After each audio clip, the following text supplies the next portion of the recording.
Welcome back to the Delaware Way. I'm Larry Menti. There is a Delaware weatherization program for low-income families, but some families don't qualify because their house is not considered sound, and that's where this next gentleman steps in. His name is Tony DePrima. He's the executive director of the Delaware Sustainable Energy Utility. What is the Delaware Sustainable Energy Utility? Great. So the SEU, we call it for short, is a nonprofit organization, but it was uniquely created by the state of Delaware, by the legislature, for the purpose of bringing energy efficiency and clean energy programs to Delawareans, and that's businesses and residences. So we run a whole array of programs, and the one that I'm here to talk about is a new one that we're rolling out, again, to focus on helping families in need. It was a focus of my board of directors. They really wanted us to get more involved in that area. And I kind of just set it up in the beginning. There are some people that qualify for the Delaware weatherization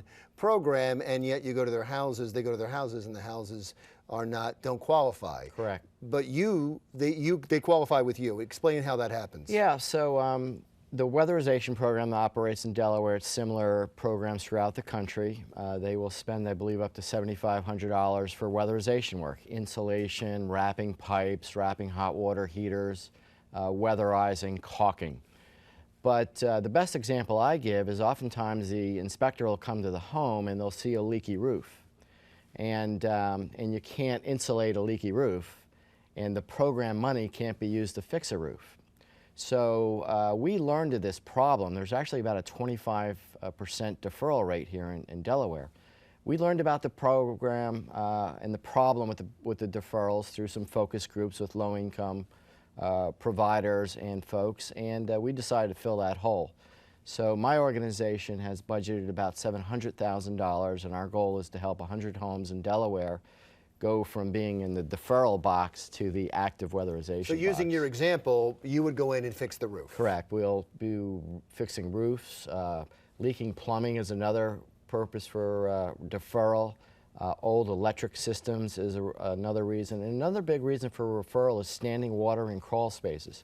So all of those things the program can't spend money on, but we can. So we're going to go in there and prep these houses. So that's why we call it the pre-weatherization program. How exactly did this come about? I mean, did you decide to spin off and try to meet a need and then found one? Yes. So again, we had a ad hoc committee. The board assigned a committee of folks to look at how could we help low-income people. We did some focus groups in Sussex County and Newcastle County. And one of the things that rose to the top in these focus groups is, hey, here's one way you can help. You know, 25% of the applicants are getting rejected.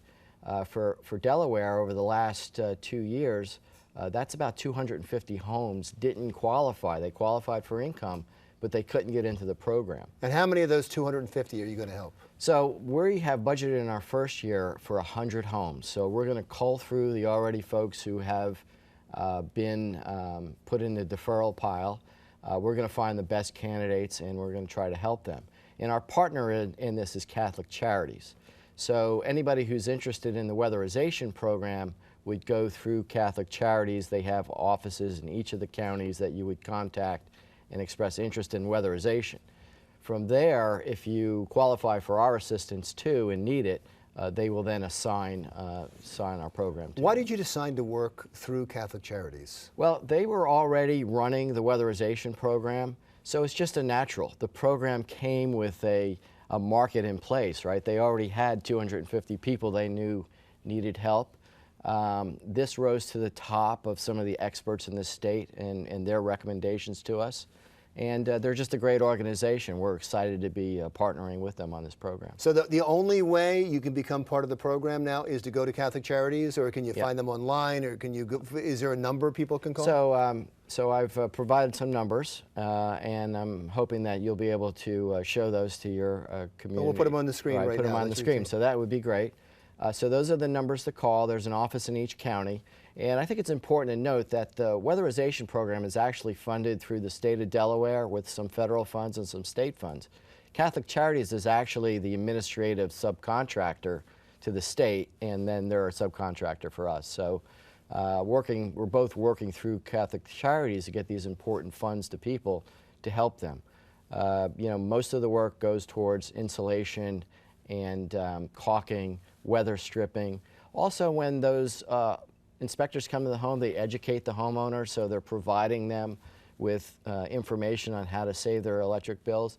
And they're also leaving behind things like CFL bulbs, you know, low flow washers for their faucets. So they're leaving behind information as well as materials to help them save energy. So it's a great program. So we thought the more we can get people into it by clearing up their deferral issues, the better everybody is. That's great. Thank you so much. Thanks Great. for coming in. Thanks for We're doing glad what you to be do. here. I guess we should thank the power companies too. Yeah. Tony DePrima, Executive Director of the Delaware Sustainable Energy Utility. Old-time baseball. I'm talking about really old-time baseball in Delaware that you can go see. We'll talk about that coming up.